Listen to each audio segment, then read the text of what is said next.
What up, what up, what up? Welcome back to Lockdown Universe, home of the bizarre, peculiar, and unheard of stories of UFO legend and paranormal lore. Welcome back, welcome back. Happy to be back. Hopefully, you guys are doing excellent and taking care of yourself. So, what a day, what a past 24 hours. Crazy stuff about David Wilcock coming out stating that he had taken himself out, a self involved shooting regarding David Wilcock. Very sorry to hear about this.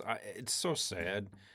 Um, he was such a huge figure in alien disclosure, UFO disclosure, history. I mean, dude was on like every single media outlet. And we're going to talk about, the forces that kicked him out of being on television and being on all of these programs, and how he continued to push his narrative through his own YouTube channels and recordings, even though you haven't heard from him in some time. I have heard from him because he's posted stuff on his own YouTube channels and other channels for years. And he got older, looked different than he used to look, but it was still him. And people seem to think that just because you go off of a major media network, you're not around. Oh, he was around, believe me. So let's get into this mysterious death and the dark alliance that he stated. He actually wrote a letter about Gaia when he got kicked off, saying that there was a dark alliance within Gaia, which is a network that promotes health, that promotes fringe theory, that promotes all of these, interesting, weird stories that we're fascinated about, but not just weird, also like positive health. They used to be like just primarily a health organization network. So they do like yoga, they do like, exercises, meditations, and then it got into, more fringe stuff that we're interested in as paranormal researchers. So let's talk about this because this story is really weird, first of all, because let me see if I can get down here. Because it came out 2 days ago. Emery Smith, who took over for David Wilcock on the Cosmic Disclosure show, stated, that, hey, I'm sorry, I'm so sorry to hear about this. I'm so sorry, my little brother. I wish we could have gotten one last interview. I guess we won't ever be able to have that with you. Um, and he saw him as a little brother. So what happened? Okay, so according to the story, and I'll get to like his history too and like kind of what happened. But Boulder County Communications received a 911 call at approximately 10:44 a.m. Monday regarding an unknown problem near the 1400 block of Ridge Road, northeast of town of Nederland, not the Netherlands, but Nederland, where Wilcock had lived. The emergency communication specialist suspected the caller was suffering from a mental health crisis. When officers arrived, they encountered a male armed with a weapon outside of Wilcock's house. Within minutes of the deputy's arrival, he used the weapon on himself and was pronounced deceased at the scene. No official confirmation came out from the family or the representatives. That's why we were all confused. We're like, is this conspiracy? Is this true? Is this not? There were posts all over social media, Twitter, Facebook, YouTube, uh, TikTok, everywhere. Nobody knew what the hell the truth was. Did he die? A lot of, this is the craziest thing is he's had so many reports of him dying over the years that nobody knew what the truth was. So I withheld my own belief until Representative Anna Paulina Luna came out and said that he had passed away. No official confirmation from the family or representatives had come out. No posts from friends or acquaintances had confirmed that he had died, according to MSN. Now that was yesterday, but also today, U.S. Representative Anna Paulina Luna took to X and confirmed the death, writing that she was praying for his family and the millions of lives he affected. And what's interesting is that this is happening during a time where all of these UFO whistleblowers and engineers and historians and people involved in the UFO cover up are passing or either gone, missing off planet Earth, or they died, and they made it look like they had taken themselves out.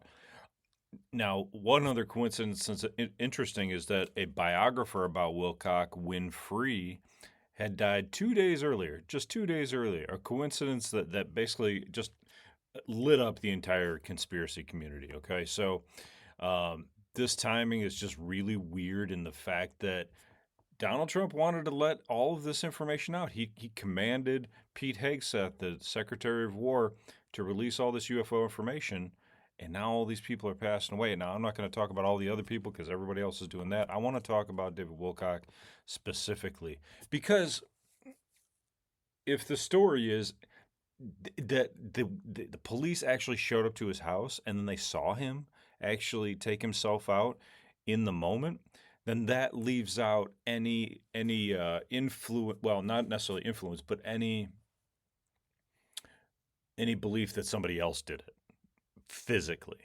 Now, could they have pushed him to that point of taking himself out? 100%. There's weapons that are called the voice of God technology that puts basically thoughts into your head. It basically makes you be psychotic. It makes you believe your own thoughts. And the thoughts are not like some other external thought. It is a thought in your own voice in your head. That's how crazy this technology is. Now, I'm not saying that was used on him. I'm saying that's a possibility. What else could be a possibility? Could they have blackmailed him into saying, hey, if you talk about this anymore, we're going to bring legal action on you? And let's talk about that because not only has he had, threats upon his life, but he's also had legal battles. Now, he had a divorce with his wife, which was extremely financially burdening on him and extremely emotionally burdening on him. He also got a bunch of harassment online, been harassed for years. That can take its toll on you. People, teenagers, adults, they take themselves out just because of harassment online, bullying online. But this dude has undergone public scrutiny for decades. Okay, this guy's been around since, been out and writing books since the 90s. He's had legal fallout with GAIA. They were trying to sue him. He had a long public silence. I mean, he wasn't out in on major news networks like GAIA or Netflix, but he was on his own YouTube channel. So, and they also stated that he had depression. So that's another piece of the puzzle that we have to look at. But I want to go back to kind of who he is and what doesn't make sense here, because if we look at what he stated in 2022, now granted that was a few years ago, 4 years ago now, that's a long, 4 years is a long time, but he stated that I am not suicidal. I'm not suicidal at all. I'm feeling good, so that, before years can, things can change in your life, right? So let's talk about the man and the legend here real quick. So he was actually born in 1973. He spent 3 decades building one of basically the most distinctive and even polarizing careers in our UFO research world. He graduated from the University of New York with a BA in psychology. So did I. And not from the city of New York, though. And then he stated that his first direct contact with what he called a higher intelligence came through automatic writing at the age of 22. Now, see, a lot of people thought, or I don't know, I think he thought that he was the reincarnation. David Wilcock thought he was the reincarnation of Edgar Cayce. Edgar Cayce is probably the most famous, if not the top 3 most famous automatic writers and psychics of all time. I mean, his psychic ability, when he put himself into a trance, to be able to figure out what people's medical issues were, mental health issues, finding, secret tech, um, even going into past life regression. This dude could do it all. There's been thousands of books written about this dude. Now, some might say that's crazy to think that you're the reincarnation of Edgar Casey, but we don't know.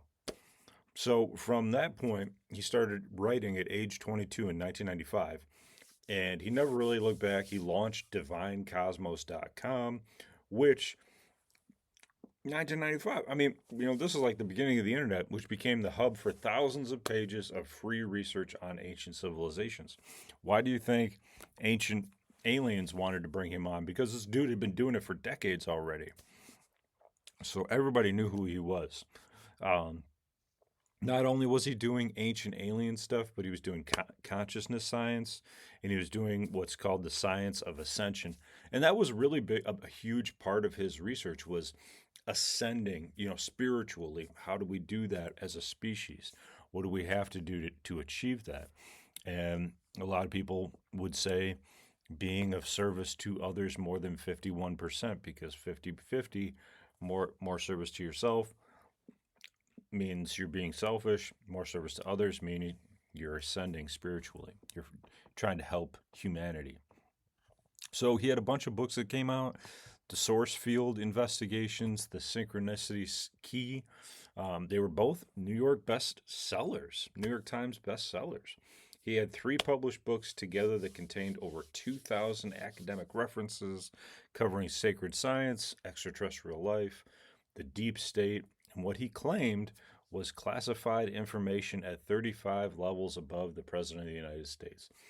So, how did David Wilcock obtain classified information at 35 levels above the President of the United States? Apparently, he had a whole bunch of whistleblowers that would come out to him. Now, keep in mind, when he created his website, he created it in 1995. This is the beginning of the internet. And when this is dial-up internet. So when you are in there first, you get a lot of people that want to communicate with you and tell their story and be anonymous. And back in 1995 in the internet, you could be anonymous. Now you really can't. So you got to watch what you say. So yeah, it is definitely possible that he got a lot of classified information from these individuals that wanted to come out and say, hey, this is what I know. I don't want to die with this information. I want people to know that UFOs are real. I want people to know that I worked on alien bodies, not me personally, but like guys like Emery Smith who did. People that showed up on Gaia, Randy Kramer, Emery Smith, Corey Good. David Wilcock was one of the first interviewers on Cosmic Disclosure. Tons and tons of guys came out and talked about their experiences in the secret space program and in spacecraft recovery, alien surgeries, so on and so forth. So how many times did David Wilcock appear on television? David Wilcock appeared in over 600 episodes on television in total, most notably, of course, Ancient Aliens on the History Channel. Ancient Aliens is probably the biggest hit that the History Channel's ever had. Maybe Pawn Stars you could throw in there too. But there was a show before Ancient Aliens called UFO Hunters. That show was fantastic. I don't believe he was on that show. They would go on scene to where alien crashes might have happened, alien sightings might have happened, and that show was fantastic. And that show hit a breaking point when they talked about how there were hybrid humans inside of calves and cows, and the aliens were like breeding them. And the powers that be, the dark forces that be, shut that show off, and they came up with this Ancient Aliens show because having real aliens right now was freaking people out. I think to the point where the whoever it was, the government wanted to shut it down. And it was the highest ranking show on the History Channel at the time. So it was before Pawn Stars. So this was like 2008 to 2010, somewhere in there. So yeah, I mean, so let's go on. Let's move on. So Ancient Aliens becomes a huge hit. He's on there all the time. He was also the lead in Above Majestic, which was a documentary, became a number one documentary hit film. So it was a huge footprint for people even outside of like, UFO interests. People were interested in this Above Majestic because it sounded like it had a lot of information, and it did. It had a ton of people on there. And online, this guy David Wilcock was unbelievably far reaching. He had 2 million people that watched his documentary The 2012 Enigma, and by 2019 his name appeared in the title of nearly 6 million YouTube videos. So when you have a researcher that's this high level, I'm talking about one of the highest levels you could get to. Sorry, it becomes he becomes a high profile figure. When you become a high profile figure, people watch what happens to you. And when they say, "Okay, this guy took himself out," the question is why.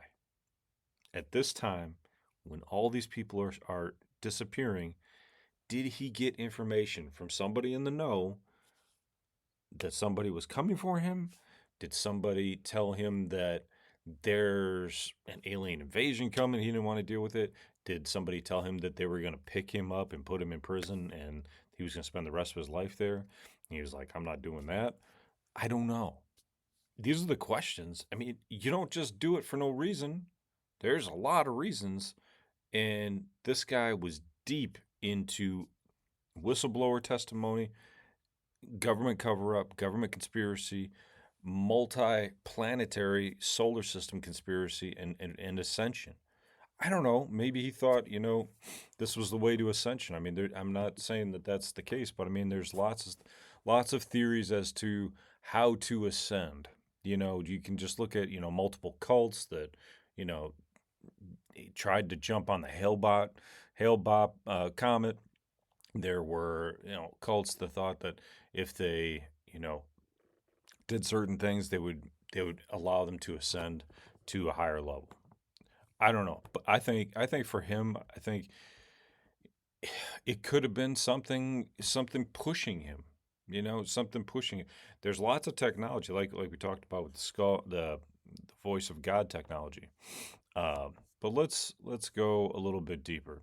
So the Gaia fallout and the Dark Alliance. So he worked with Gaia for a couple years. I think, well, it says 5.5 years. So I remember watching him on Cosmic Disclosure. He was only on there for, well, maybe he was on there for a few more years. Gaia actually cut out all of his interviews and all of his episodes after they parted ways with him. His episodes were like the best. He was the best interviewer. He asked the questions, that we wanted to ask as viewers. And I mean, these interviewers that they have now are great too, but they're not. I mean, he had so much information that came into him from 1995 that he would double blind confirm information from these whistleblowers. So he would gather information from one person, write it all down or record it, and then when he was interviewing another person, he would never lead the question with the information that he obtained before. He would have them present their information and hear what they had to say, and if it was similar to or exactly the same as the other person he interviewed, then he could double confirm that this information is true. He could confirm if these people knew each other or did not know each other. Hopefully they didn't, so that this information could be double blinded confirmed. But Wilcock was the face of Gaia. I mean, he was the face of the television. He was like the main guy. He was the poster child. He was new age. This was a brand new streaming platform. He hosted Cosmic Disclosure along with Corey Good. A lot of people, don't believe Corey Good. Maybe they should, maybe they shouldn't. But that's not the point. Corey Good is his own entity. David Wilcock is his own entity. So Corey Good claimed to be a whistleblower from the secret government space program. The show was a super big hit. And then in July 2018, a resignation letter started circulating around all of the UFO blogs. It blew up the show basically, right? In the letter, Wilcock claimed he was furious that the show was being forced to promote a Gaia program called Ancient Civilization, which is interesting. He alleged that it was involved in Luciferian activities. He wrote that these connections to Luciferianism meant that he could become a target for the Pizzagate conspiracy theorists who he warned were murderously angry about anything tied to that label. So he didn't want to get connected to the Pizzagate issue. So these accusations were explosive. Specifically, Wilcock accused Gaia and its employees of being Luciferians engaged in or promoting uh, abuse, human sacrifice, cannibalism, and genocidal aspirations. Damn, that's crazy. That is crazy. So that's the letter that was going around on the internet. Whether or not that's true or not, let's find out. So they state that now in February 2019, Wilcock issued a public apology on Gaia television, acknowledging that the letter had been taken out of context, which was effectively an admission that he had written it. So, did he write a bigger letter that explained why he was talking about these things, or was that his full intent? So, he said that he wrote that these accusations are false and without merit and apologized to Gaia and its employees and the broader Gaia community. But this is where the Dark Forces narrative comes in. So when Wilcock didn't just apologize and move on, he reframed the entire disaster as an attack on him personally, that there was a dark alliance that had been violently resisting his work on cosmic disclosure. Now he was there for 5.5 years. So if this violent resistance was pushing against him, you got to wonder like why he didn't come out with it earlier. But maybe he was just gathering information and trying to understand what this dark alliance was about. So it included personal takeout threats, right? They were threatening him, and then he received um, a July 2017 warning that if he continued to host the show, he would be taken out. He described the coordinated harassment, online attacks, and slanderous campaigns as a divide and conquer operation run by a force operating entirely outside of Gaia. So now he's blaming a group that's outside of Gaia instead of Gaia directly. So they stated that this wasn't even a new concept for Wilcock, that the Dark Alliance was something he had been referencing for years. So, when it comes to groups, we don't know their name, right? If they're an undercover agency, not like the alphabet soup agencies, but we're talking about like an undercover, we'd have to just align them with a name. So he gave them a Dark Alliance name. And he said it's just a group of people that are working to suppress disclosure, silence truth tellers, and keep humanity from ascending. Now, isn't this interesting? Because now that he's gone, there's all these people that have been disappeared or taken themselves out as well recently. And this is weird because we have the president that's saying, "Hey, I want everybody to come out. I want everybody to come out and tell the UFO story." Meanwhile, the people that possibly could come out are being disappeared, and they've been threatened before. People like Jonathan Waygant, who saw an alien ship while he was a Marine, was threatened while he was taken out of that area on a black helicopter with guys in black camo suits, saying that, "Hey, we can dump you right out this door right now. Nobody will find you. You'll be in the jungle and eating, and you'll be gone." So our own forces will threaten our own forces with death if they don't go along with the agenda that they have created, which is to silence the UFO community, silence the UFO phenomenon, right? But there's so many people out there talking about it. It's crazy, right? So there was a huge legal ramification for him as well. Gaia and Corey Good um, had a dispute that eventually became a full RICO lawsuit, civil lawsuit. Corey Good alleged racketeering, defamation. The legal proceedings pulled in Wilcock, Wilcock's name and statements into the center of this huge mess. Um, and intellectual property rights, and it dragged on for years. And I think that there's two definite different entities here. Corey Good, who's a little bit questionable in my mind. I really wanted to believe him at first, but then when he went into court, he kind of alluded to the fact that some of these things are things that he created, but you couldn't tell if he was talking about intellectual property, like this is stuff that happened to him and he's giving it, but Gaia took it from him and he's suing him, or if he actually just fictionally made this stuff up.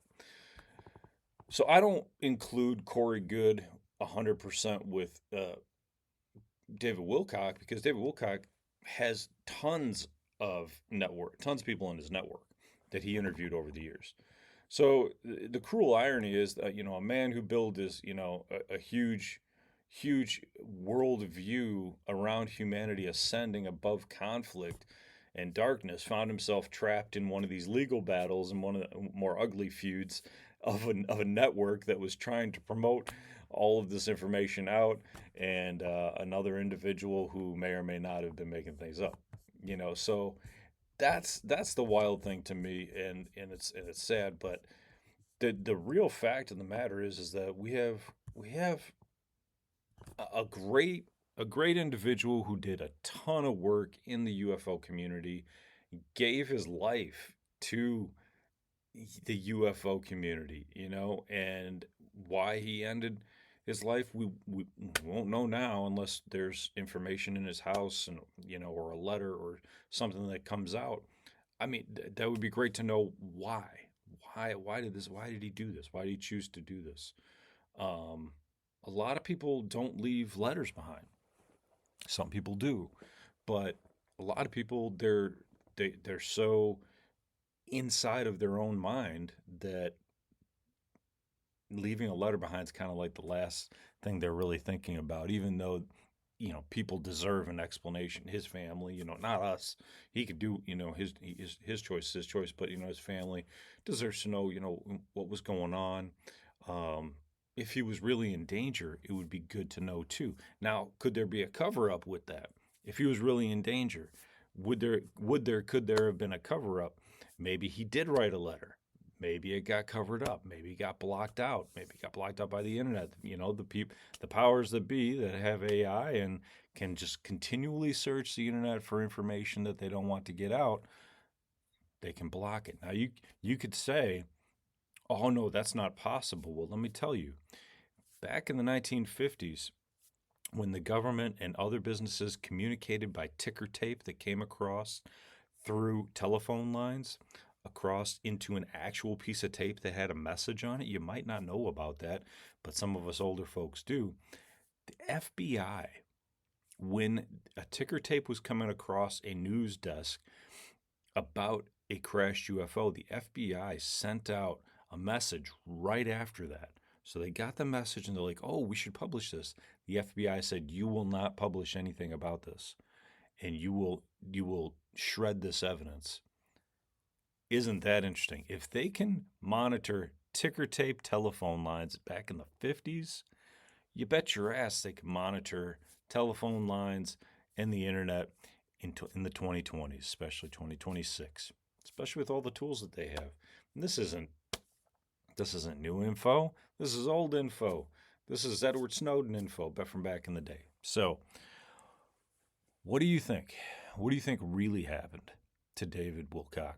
Do you think that he found something out and he personally took it upon himself to take himself out, or do you think that there was some sort of weapon or some kind of push from an alien entity, a whistleblower, or something else that pushed him to do this kind of against his will? Hopefully, we find out the truth. This is the very early stages. This is the very beginning. It only happened 2 days ago. So, prayers up for him, for his family, and it's a very sad day for the UFO community, especially with Nick Pope's recent passing, too. Just the storyline's getting real weird, and you got to keep your eyes open to all this information. But I definitely wanted to make a podcast about this, bring it to your attention, let you know David Wilcock had passed, and the questions remain as to why it happened and whether or not he was pushed by any certain entity or any certain person or piece of information. This is the important information that we have to ask, and this is the important information that we need to know so that we protect ourselves and protect the freedoms that we have, especially the First Amendment. Right? All right. I love you guys. Take care of yourselves. Stay positive. Keep your white light around you. Focus on positivity. Follow through on your hobbies and your goals and your dreams, whatever they may be. Life's short, man. Life's short. I almost kicked the bucket the other day. So do what you want to do. Do life. Don't feel like you're so obligated to like grind yourself to the stone, man. To the bone with a stone, I guess. I love you. And love is around. Love is around. So embrace the love, get rest, drink water, stay healthy, and take care of yourselves. And continue to question the universe around you. Until next time, guys, take care of yourselves. Lockdown Universe out. Peace.